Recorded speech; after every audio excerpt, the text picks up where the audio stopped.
veía venir, ¿no, David? Buenas tardes. Hola, buenas tardes, Cintia, Daniel, buenas tardes. Sí, ya se veía venir, se cumple el pronóstico de 4 estados para Morena y aliados y 2 estados para la Alianza Va por México. Pero en el caso de Durango fallan. Fíjate que una cosa muy curiosa, se pronosticaba que Durango sería cerrado, pero el que fue cerrado fue el estado de Tamaulipas. Entonces fue una cosa muy curiosa. El hecho es que a fin de cuentas el partido oficialista tiene un avance vertiginoso. En 2018 conquistó cinco gobernaturas. En 2019 con la elección extraordinaria de Puebla sumó una más. El año pasado pues fue un avance también extraordinario con 12 gobiernos de Sonora, Sinaloa, Baja California Sur, Campeche, Colima, Guerrero, Nayarit, Michoacán, Tlaxcala, Zacatecas y en alianza en San Luis Potosí. Entonces sí, hoy tiene el obradorismo 22 entidades federativas el gobierno. Por supuesto que esto tiene distintas lecturas e implicaciones.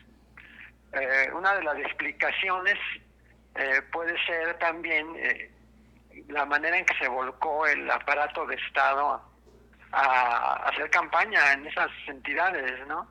Con los viajes de los funcionarios, de la jefa de gobierno de la Ciudad de México, del canciller Marcelo Ebrard, del secretario de Gobernación, a don Augusto López, etcétera, que en realidad esa tendencia del gobierno federal morenista de lanzarse a hacer campaña comenzó realmente con la revocación de mandato. Hay que recordar que incluso en ese proceso el secretario de Gobernación, don Augusto López, utilizó un avión de la Guardia Nacional para trasladarse a uno de los destinos donde efectuaban los mítines. También está el caso de los siervos de la nación que trabajaron como operadores de Morena. Hay una gran cantidad de videos, fotografías y denuncias en ese sentido. Entonces, también habría que preguntarse esto a dónde nos lleva.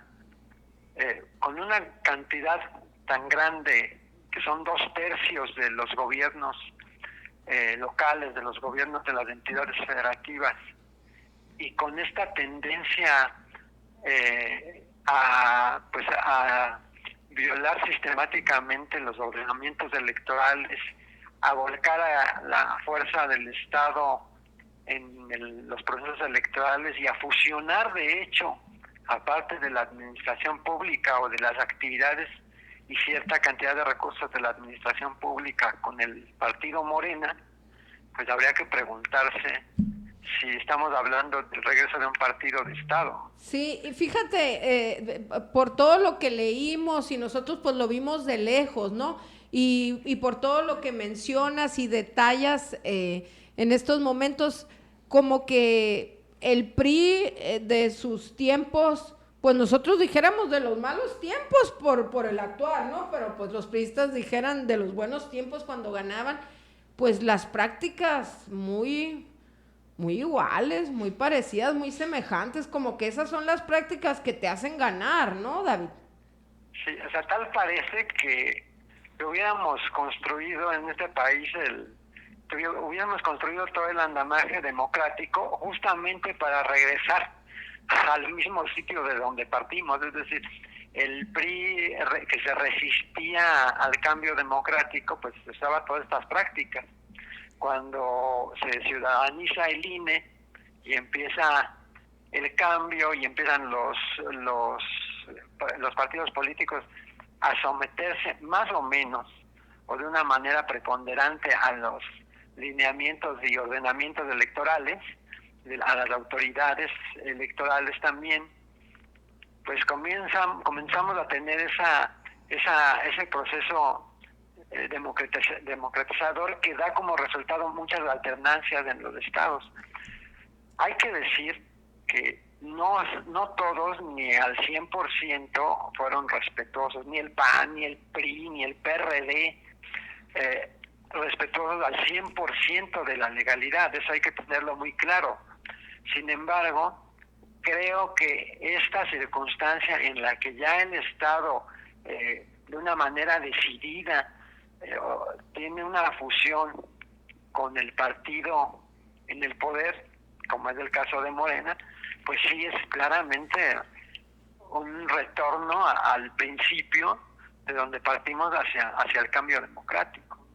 Oye, David, cada vez que veo una elección, incluyendo la que vi el año pasado aquí en mi estado, me convenzo más que lamentablemente los pueblos tienen los gobiernos que se merecen, porque pues a pesar de que muchas veces esgrimimos los que sentimos que hacemos nuestro trabajo periodístico de manera profesional, pues nuestros argumentos y todo, parece que cada vez nos creen menos la gente y que de pronto no hemos atinado en llevarles el mensaje de manera positiva, que al final de cuentas cada quien va a votar como quiera, ¿no, David? Pero siento que de pronto algunos de mis connacionales, de mis paisanos, pues no toman las mejores decisiones al momento de ir a las urnas y eso es en detrimento de muchos, ¿no? Y hay otros que de plano ya no quieren ni participar y también ellos nos llevan al baile a todos, ¿no? Sí, porque yo creo que eso de la abstención que hay, porque pues no se gana ni con solo en uno de los estados, se ganó con el 50% de la votación, pero en el resto no. Entonces, ¿qué está pasando? Estamos dejando que decidan, estamos bien hartos. ¿Qué es lo que está sucediendo con el mexicano? Pues yo creo que para empezar es muy fuerte el poder del Estado, el poder del gobierno federal es muy grande y pues por supuesto que apabulla a cualquier otra voz. Simplemente la mañanera pues tiene una presencia que supera por mucho, una presencia cotidiana, sistemática, que supera por mucho a cualquier otra voz y al análisis más complicados además, ¿no? Que tienen mayor grado de complejidad, a las ramplonerías que con frecuencia se dicen en la presentación mañanera de López Obrador. Pero también es cierto que es muy probable que sí se haya cansado gran parte del electorado de este sistema de partidos, porque sí tuvieron un desgaste precisamente porque no tuvieron el propósito de que antes de que llegara un líder carismático como es López Obrador, no tuvieron la sensatez para poner más seguros a la democracia, sino que ellos también tenían ahí un campo libre para operar, quizá no en la medida en que hoy se está haciendo, de una manera mucho más limitada, pero sí para operar en su favor. Entonces ese desgaste necesariamente sí impactó en los electores. Ahora el problema es que si dan la espalda a los electores, a los partidos políticos, pues empieza a manifestarse el descontento social por otras vías. Sin embargo, también hay que tener en cuenta que a pesar de lo impresionante que se ve el mapa pintado con 22 estados de guinda, lo cierto es que no tienen todavía todos los padrones más abultados, ¿no? Como es el Estado de México, como es Jalisco, como es Nuevo León, como es Puebla. Okay. De los 5 más grandes, padrones electorales más grandes, el único que tienen es Veracruz, y bueno, ahí también hay un serio deterioro de la imagen del gobernador. Entonces, todavía hay muchas cosas que vienen. El Estado de México, por ejemplo, que tiene una población semejante a la de Ecuador, es una lucha que el año pasado no ganó Morena. En 2017 había ganado 50 y tantos municipios, son 125 municipios en el Estado de México. Había ganado 56 y en el 2021 la alianza PAN-PRI-PRD gana 77 y el PRI cerca de 20 municipios sin alianza gana, de modo que tienen 90 y tantos municipios, mientras que Morena retrocedió de 56 a 32 y además le quitó el control el control del Congreso local, se lo quitó la alianza a Morena también. Entonces son muchos fenómenos simultáneos que es difícil darle una lectura en una sola dirección, pero lo cierto es que también hay una gran cantidad de ciudadanos que todavía están dispuestos a votar por todos estos partidos y no tiene todos los padrones más grandes en la bolsa morena todavía, y van a pasar muchas cosas, ¿no? Hay que ver cómo se resuelve el proceso de sucesión. Al parecer el presidente quiere una sucesión al estilo PRI, hay que ver si tiene las condiciones para procesarlo como el viejo PRI lo hacía. Muy bien, pues muchas gracias al periodista de MX, David Esteban Rodríguez, por colaborar con nosotros acá en este espacio. ¿Dónde te pueden seguir los comaleros y comaleras?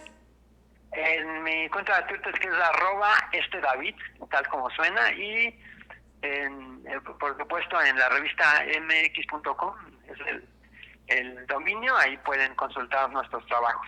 Muy bien, muchísimas gracias, David. Al contrario, un abrazo.